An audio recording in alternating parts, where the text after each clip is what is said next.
In the very beginning, there was nothing but an endless, silent darkness. The earth was a shapeless void, without form, without life. Imagine an infinite expanse of deep, dark water, with no surface and no shore. Then, into this vast emptiness, a voice spoke. God said, "Let there be light." And in that instant, light flooded the universe. It was pure, brilliant, and God saw that it was good.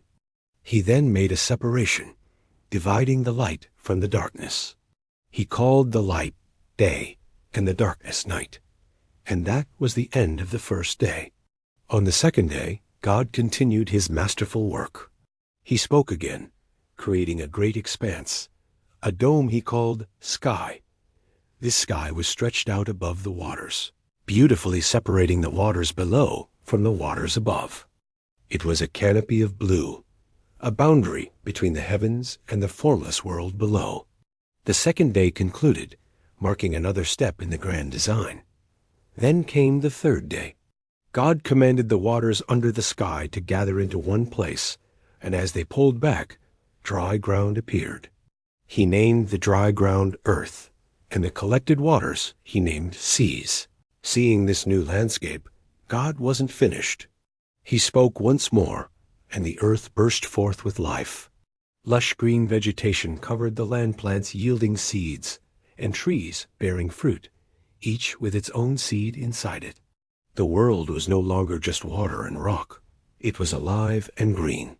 And God saw that it was good. On the fourth day, God turned his attention to the heavens. He said, "Let there be lights in the sky to separate the day from the night." And so he made two great lights. The greater light, the sun, to govern the day, and the lesser light, the moon, to govern the night. He also scattered the stars across the dark expanse, like countless diamonds. These celestial bodies were not just for beauty. They were to serve as signs to mark seasons, days, and years. A cosmic clock was set in motion, and it was good. The fifth day arrived, and God's creative energy filled the seas and the sky. He spoke, and the waters teemed with living creatures. Fish of every shape and size, great sea monsters, and countless swarming things filled the oceans. Then he created birds of every kind to soar across the sky above the earth. God looked upon them, the swimming and the flying, and he blessed them, saying, "Be fruitful and multiply, and fill the waters in the seas, and let birds multiply on the earth."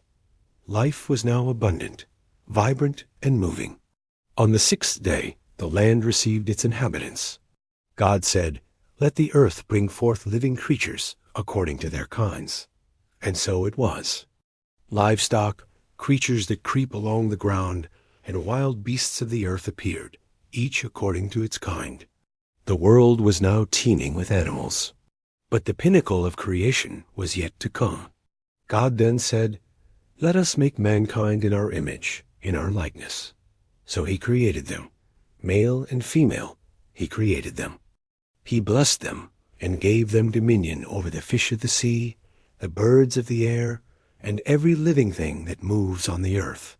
God then stepped back and looked at everything he had made, and behold, it was very, very good. And so the work of creation was complete. On the seventh day, God rested from all his work. He blessed the seventh day and made it holy, a day of peace and completion. From darkness to light, from void to a world teeming with life, everything was set in perfect harmony. A beautiful beginning for a world crafted by its creator. Thanks for watching. If you found this story inspiring, please like, share, and subscribe for more.